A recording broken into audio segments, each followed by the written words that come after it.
महाराज की जय। सत्य सनातन धर्म धर्म की की जय। हरि गुरु संत की जय। આજના સત્સંગમાં જે આપણા ગ્રસ્તાશ્રમ ઘરની અંદર અને આપણી કાયામાં જે ગુણોના પતિ પધારવાના છે અને પધાર્યા પણ છે, પરંતુ વધારે સંતો કહે છે કે ગણપતિ ત્રણ ગુણોના પતિ સદગુરુ મહારાજ એ તો આપણે સારા એવા ગુણો મેળવીએ એટલે એમને આવવું જ પડે છે આપણા ઘરે, જેમાં વચન, વિવેક, વૈરાગ, વિશ્વાસ, શુદ્ધ વાણી, શુદ્ધ વર્તન, શુદ્ધ વિચાર, આપણામાં સત્સંગ, આપણામાં સંપ, આપણામાં એકતા યજ્ઞ, આપણામાં શૌર્ય, આપણામાં ક્ષમા, ધીરજ, ધારણા, ધ્યાન, ધ્યેય, આવા જ્યારે ગુણો પ્રાપ્ત થાય એટલે ગુણોના પતિને રિદ્ધિ સિદ્ધિ સહિત સદબુદ્ધિ સહિત આપણા ઘરે આવવાની ઈચ્છા થાય. કારણ કે ગુણપતિ છે એ ગુણોને આધીન છે, તો આપણને મળેલો માનવ દેહ એ ગુણવાન બની જાય. ગુણવાન તો બની જાય, પરંતુ એને ભગવાનની પ્રાપ્તિ થાય. માણસ અવતાર એવો છે કે ભગવાન વિના આપણો આ માનવ દેહ એળે ન જાય. એના હિસાબે ભગવાનને પ્રાપ્ત કરવા માટે આપણે શક્તિ, યુક્તિ, ભક્તિ અને મુક્તિ આ ચાર વસ્તુ ગ્રહણ કરી છે આપણે. એટલે ભક્તિને આધીન તો ભગવાન છે જ. આપણામાં શક્તિ અને શિવ એટલે હાથમાં અને શક્તિ બે એક જ છે, બે સત્ય જ છે. શ્વાસ અને ઉશ્વાસ બની અને આપણામાં આવ્યા છે, પરંતુ આ માનવ અવતારની અંદર આપણે યુક્તિ પણ જાણી છે. યુક્તિ એટલે આપણે પાઠમાં ગયા અને સદગુરુ મહારાજે આપણને 3.5 કલાકથી 4 કલાકનું જ્ઞાન આપ્યું છે, અને એ જ્ઞાનથી આપણને સદગુરુ મહારાજ રીઝ્યા છે અને આપણને ભક્તિ પ્રદાન કરી છે. ભક્તિ કેવી પ્રદાન કરી છે કે 5 પ્રતિજ્ઞા અને 3 તપ આપણી કાયાના આપણે કેળવવાના છે. કે આંખેથી સારું જોવાનું આવે, કાનેથી આપણે સારું સાંભળવાનું આવે, મુખેથી સારું બોલવાનું આવે. પછી 5 પ્રતિજ્ઞા જે આપી છે તેમાં દારૂ, ચોરી, જુગાર, પરમાઠી અને પરસ્ત્રી તેમજ પરપુરુષના ત્યાગની વાતો કરી છે. તો આવી 9 પ્રકારની ભક્તિમાં છેલ્લે સદગુરુ મહારાજના વચનનું પાલન કરવાનું રહેશે. કારણ કે વચન એ જ ભક્તિનું અંગ છે. ભક્તિ દેખાદેખી નથી.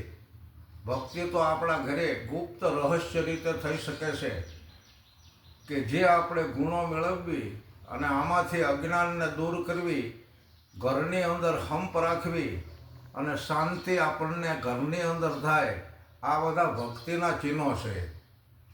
ભક્તિ કરતાં કરતાં કરતાં આપણને ભગવાન જરૂર મળે છે.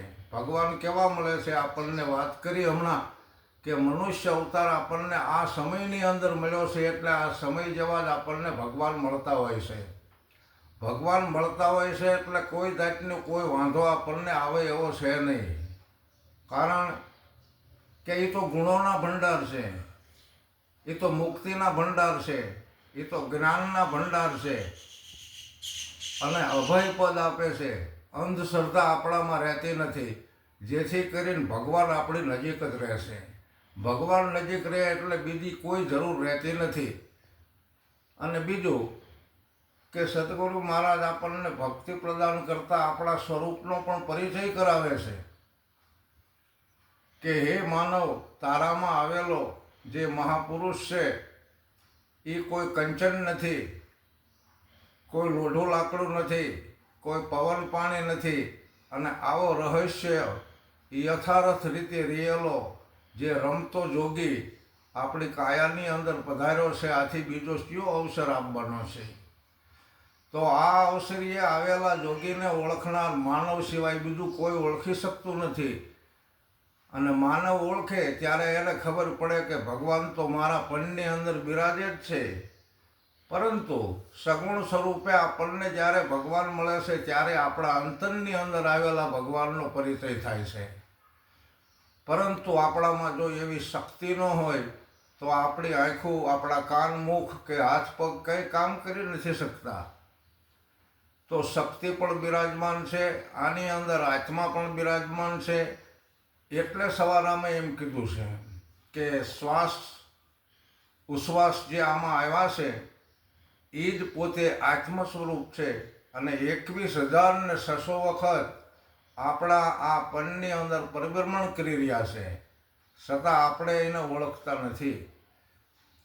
અને ઓળખાણ થઈ છે ત્યારે એ ઓળખાણનું જ્ઞાન અગમ છે.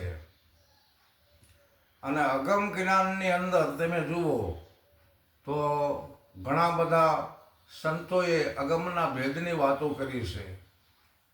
અને મેં ભજન જે રજૂ કરેલું છે બરાબર, અને એને ભાવગીતની ઉપમા આપી છે. છેલ્લે એ એક ભજનની રજૂઆત કરવી છે, અત્યારે વિડીયો થાય છે એટલે કે હું તો ભજન કરું ભગવાનનું રે, હું તો ભજન કરું રે ગુરુદેવનું રે. મને જ્ઞાન મળ્યું છે અગમનું રે, હું તો ભજન કરું ગુરુદેવનું રે, હું તો ભજન કરું ભગવાનનું રે.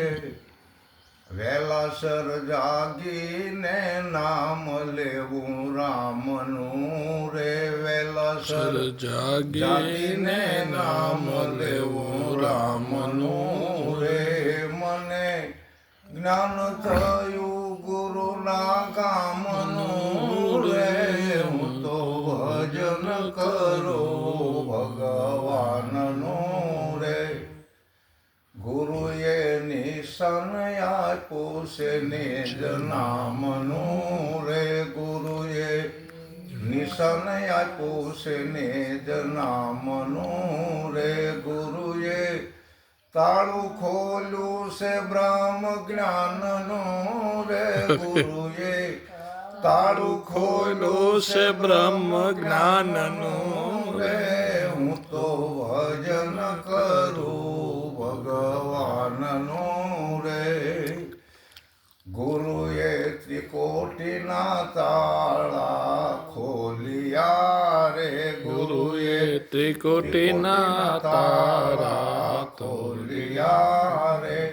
અગમ ધણી અલખ ધણી આવી મારામાં બોલિયા રે, અલખ ધણી આવી મારામાં બોલિયા રે. હું તો ભજન કરું ભગવાનનું રે. નટુ રામચરણે ગનું બા બોલિયા રે, નટુ રામચરણે ગનું બા બોલિયા રે. મારા અંતરના પડદા ખોલિયા રે, મારા અંતરના પડદા ખોલિયા રે. હું તો ભજન કરું ભગવાનનું રે.